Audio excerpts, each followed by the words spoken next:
Hi, welcome back to Metal Rules TV, where the underground meets the playground. I'm Jeff Rappaport.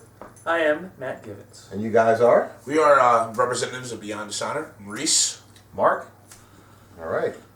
So first I wanted to talk to you real quick about something. I heard you had a little car trouble the other day. Oh my god, a little car trouble to say the least. So I get home, I park my car, I go inside, I'm downstairs, I'm literally playing Guitar Hero like it's 1998. I'm just having fun, and then someone comes home and is like, "Come outside real quick," and I'm like, "What's going on?" Like, "Your car's on fire." So I go outside and there's flames shooting out from under the hood of my car. I left my headlights on, I have faulty headlight wiring, and next thing I know I'm calling 911 to come put out a fire in my driveway.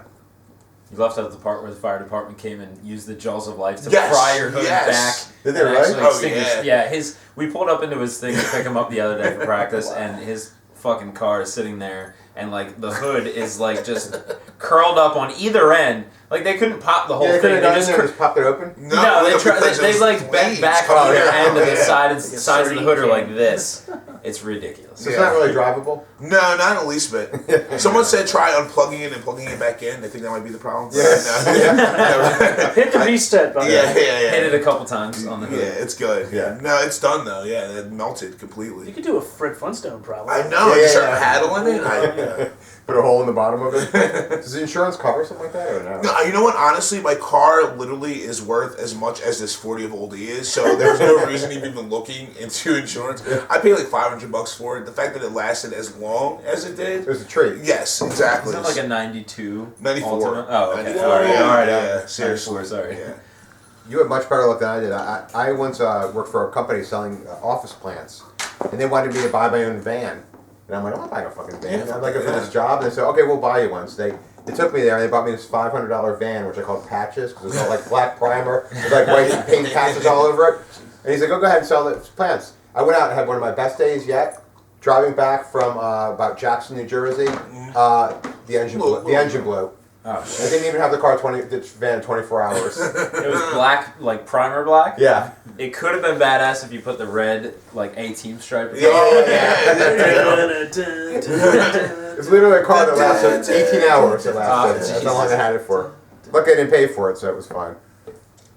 What bands do you guys think that don't have enough original members to go on? You know, there's a lot of bands here that are like sporting like one original member. Yeah. Not just in metal, just in any kind of genre in general. I mean, one band I always think of is one of my favorite bands, the Dillinger Escape Plan. I love those guys, and I think they are down to one original member now. Really? Yeah. Well, they've had their singer Greg Puciato for a while now, since about their second or third album, but just recently.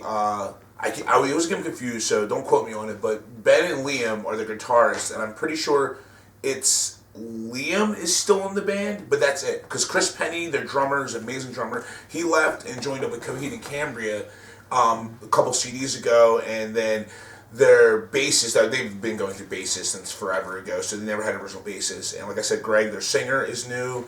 But there's a lot of bands out there that really have no original members left. I was thinking that when I was watching, like, I guess I was turning channels the other night and Foreigner behind the music was on. And I'm like, how many original guys? And I think it's just like one guy. There's one guitarist, that's it, right. I think, I could be wrong, but the only band that I could even mention in that like neighborhood of the topic would be Zayo. I mean, it's like dating myself maybe a little bit, but Zayo literally... hardcore band? Yeah. Yeah, like Christian Just the drummer, hardcore band right? from back in the day. Well, They were one of my was favorite bands, confused but they for a while. literally had like, I think their only original dude is maybe their drummer at this point. No. Well, here's the. I mean, They had a bunch of dudes that left and came back and came back. Fan. Yeah. So like, I mean, they had their original stuff, and pretty much everyone from the original band is gone. And they got their singer, and then Jesse, their drummer, was from the original band. He left right before Funeral of God. Oh, all right. So, okay. I mean, literally, they have no original members. The only At members, this point, they're nobody. Dan That's and crazy. their It's all guitarist been, Scott have been there since all else failed, and that's it. So there's no original members from the original conception of the band. We always laugh about our band, because whenever people talk about bands with revolving door members, everyone always cracks on Red Hot Chili Peppers, because they could never lock down a guitarist for the longest years. You know, they had Slovak for a while, and then they had John Frusciante, and then Frusciante left, and Navarro, and then back to Frusciante. We always said that we are the Red Hot Chili Peppers of underground metal, because we could never lock down a guitarist spot. Yeah. So it's just funny that you brought that topic up. It always makes you think of that. I did that just so that would happen. Yeah. Well, we've had 2 revolving doors at this point, which is the opposite guitar player of myself and the bass player. That we've had several members come and go. Yeah. I mean, we're always like, dude, if we can keep the original 3, we're fine. Like, we're gonna still keep that original sound and not be too far off. But it's been we've had 3 guitar players now. Yeah. We're on our 3rd guitar player and our 2nd bassist. It's usually bassist what I hear. People are always looking for a bassist. That's because no one ever cares about bassists. Yeah. Like it's That's a bassist. By the way. Yeah. I mean, I love the bass guitar. I mean, as you can tell by my skin color, we can just take it back to Token from South Park. Yeah, you have one in your attic. There's one in my attic, and I do know how to play it. I swear. Yeah. But no one ever seems to care about the bassist. What's up, Dio?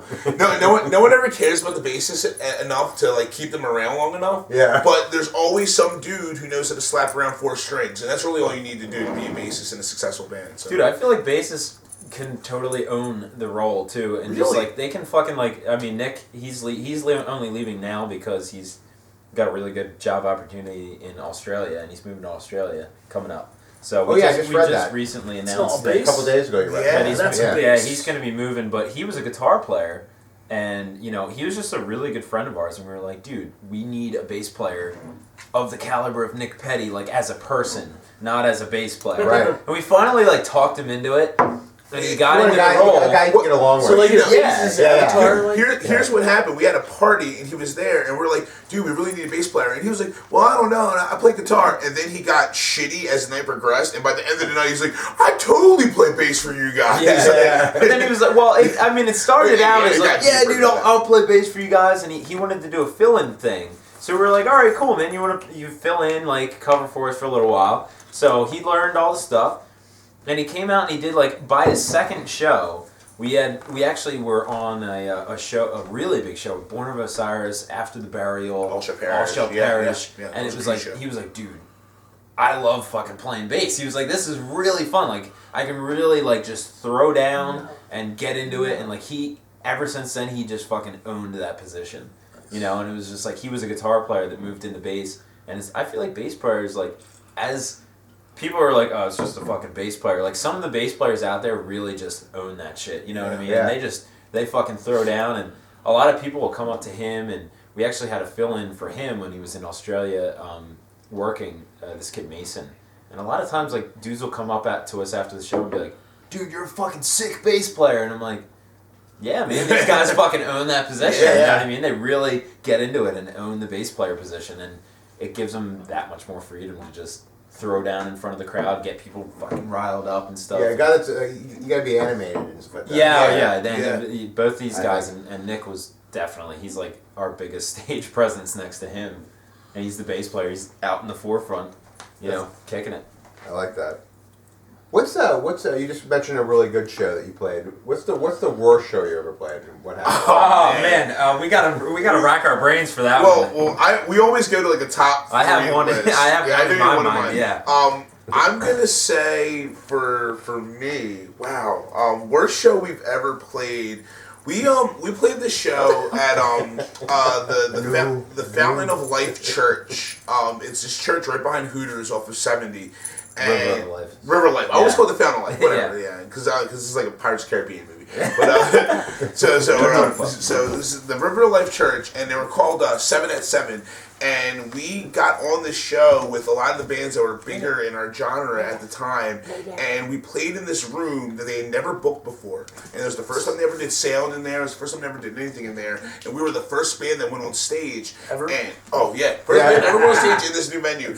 The sound blew. We couldn't hear anything. Our bassist and our drummer were in left field. They had no idea what was going on. Our sound sucked so hard. Our bass rig stopped working. Halfway through the set. Oh man, that was nightmaric, and like just it was one of those moments. Like, there's been very few times where we've been on stage because we fuck up a lot. People make mistakes, and usually when we make mistakes, we ride right through it, no one ever notices. That was one of the first times where we're on stage and I'm looking at the crowd, and the crowd was cringing. Like, I could see them like they felt bad for you. Yeah, that was that's in my top 3 of worst shows ever. What do you got? Launch year one. Oh man! Yeah, launch year one. Launch is something we've done for the last 4 years now. I think this will be our 4th year. Launch is the Lancaster, which is the mecca of metalcore right now. Like young metalcore bands are just like breeding like wildfire out there, and they do a big music conference every year, and they call it Launch Music Conference. Yeah, Launch Music Conference. The first year we got on, we originally got denied.